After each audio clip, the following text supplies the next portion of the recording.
विपक्ष का आरोप है कि कोविड के अनअकाउंटेड डेथ्स थे और आपके सरकार ने रेत में से कवर करके कवर अप किया। हम क्यों इस पर करेंगे? आपका जवाब? हम क्यों कवर अप करेंगे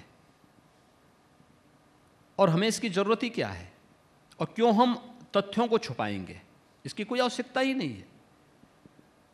देखिए, जिसकी दुखद मौत हुई है वो दुखद है, जो मरा है मरा है, उसको छुपाने की कोई आवश्यकता नहीं। हमारी सरकार ने तो जो कार्य किया वो सबके सामने है।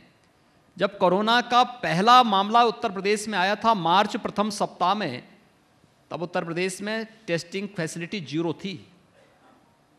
एक भी कोविड टेस्ट नहीं होते थे। और जब दूसरी लहर आई थी तब हम 4 लाख टेस्ट प्रतिदिन कर रहे थे। ये क्या हमारी उपलब्धि नहीं?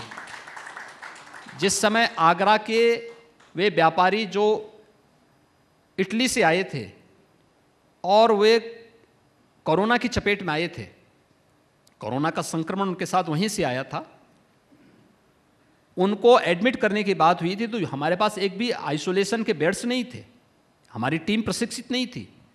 हमें उन्हें सुरक्षित अपने एएलएस के माध्यम से सफदरजंग दिल्ली भेजना पड़ा था। आज मैं कह सकता हूं हमारे पास 2 लाख बेड्स मौजूद हैं कोविड उपचार के लिए। ये उत्तर प्रदेश के अंदर ही हम लोगों ने किया और एक एक टेस्ट कोविड पोर्टल से जुड़ा हुआ है।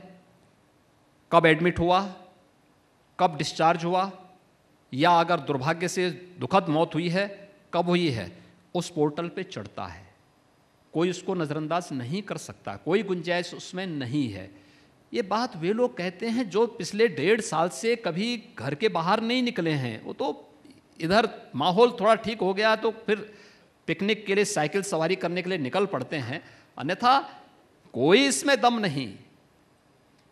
हमने जो कुछ किया है पूरी ईमानदारी के साथ किया, पूरी प्रतिबद्धता के साथ किया और अपनी नैतिक जवाबदेही के साथ जनता के प्रति, जनता जनार्दन के प्रति जो हमारे दायित्व थे उस दायित्व को निर्वहन करने के लिए हम लोगों ने किया। क्या कोविड को 2 हिस्सों में बांटकर आप देख सकते हैं? पहली लहर के समय आपने कहा, और वो सारी चीजें सबने देखी थी, आप ऐसे मुख्यमंत्री थे जो सड़क पर उतरते थे, लेकिन दूसरी लहर जब आई है तब जो कहा गया था कि ऑक्सीजन प्लांट्स राज्य सरकारों को भी लगा लेने चाहिए, वो अधिकतर राज्यों में नहीं नजर आया था। क्या वो चंद दिन कोरोना के, उत्तर प्रदेश की आबादी कई कई देशों से बहुत ज्यादा है और यहाँ का मैनेजमेंट और ज्यादा कठिन था, लेकिन क्या कम से कम उन कुछ हफ्तों के दायरे में भी आपके मन में एक अफसोस हुआ कि शायद तैयारियां कम पड़ रही हैं? देखिए, मैंने कहा ना कि हम महामारी को फेस कर रहे थे, किसी सामान्य फ्लू को नहीं। एक और मैं इस चीज का अंदाजा तब भी लगा सकता हूं जब उन परिस्थितियों को फेस करते करते मेरा पूरी टीम इन्फेक्ट हो गई थी। मेरा पूरा कार्यालय इसकी चपेट में आ गया था।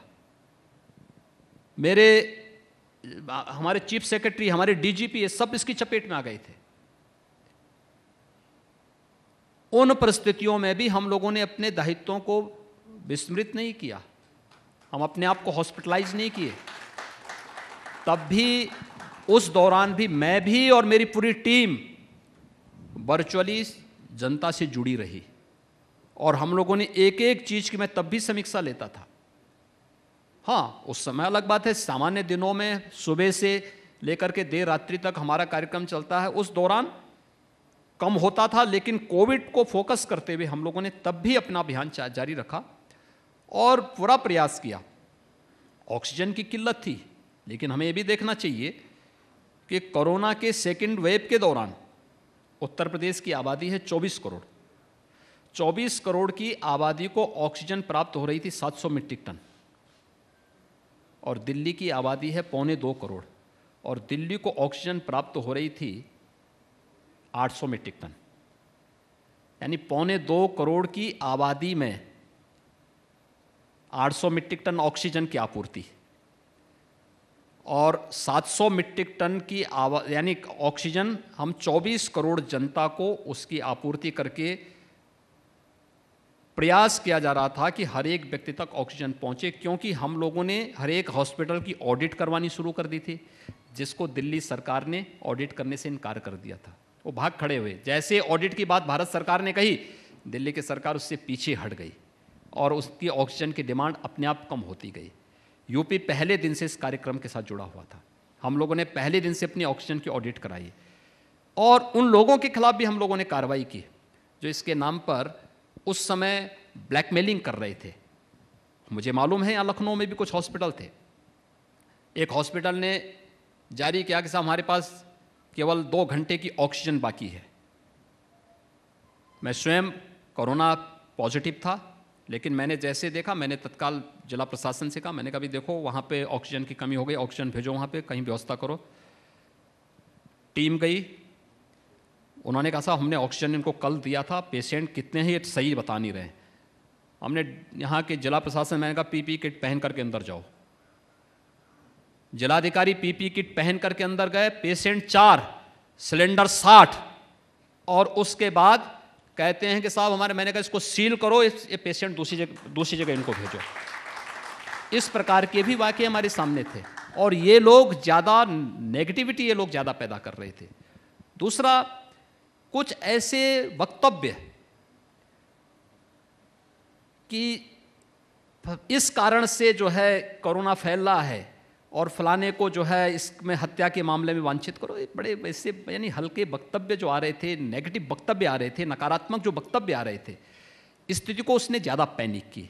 जिस व्यक्ति को ऑक्सीजन की आवश्यकता नहीं थी वह भी हॉस्पिटल की तरफ दौड़ रहा था। जो बेचारा ज़रूरतमंद था, ऑक्सीजन की आपूर्ति सेकेंड वेव में ज़्यादा आवश्यकता पड़ी, ज़्यादा लोग इन्फेक्ट हो रहे थे, और इसीलिए हम लोगों ने उस दौरान उत्तर प्रदेश ने जो मॉडल खड़ा किया जिसको WHO ने भी स्वीकारा, वह था कि निगरानी समितियों के माध्यम से मेडिसिन किट हर एक लक्षण युक्त व्यक्ति तक पहुंचा देना। और हमारा ये मॉडल सफल रहा, आज भी सफल है। जिसकी आप जो बता रहे थे कि यहाँ पे लोग पीठ थपथपा रहे थे, पीठ थपथपा नहीं रहे थे। यूपी के उस मॉडल को ऑस्ट्रेलिया ने भी खुले दिल से कि ऑक्सीजन कम मिला आपको दिल्ली के अनुपात कम नहीं किया, पर मोदी जी थे तो आपने बोला ही नहीं कुछ। नहीं, मैं क्या कह रहा हूँ, मैं उसी पे आ रहा हूँ जिसको सबने सराहा है और हम लोग आभारी हैं प्रधानमंत्री जी के।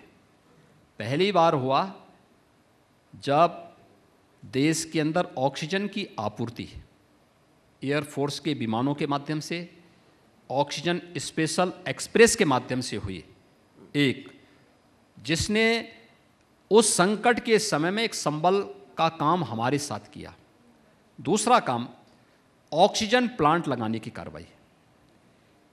उत्तर प्रदेश में वर्तमान में 552 ऑक्सीजन प्लांट लग रहे हैं, जिनमें से हम लोग लगभग 300 के आसपास अब तक अलग अलग हॉस्पिटल में स्थापित कर चुके हैं।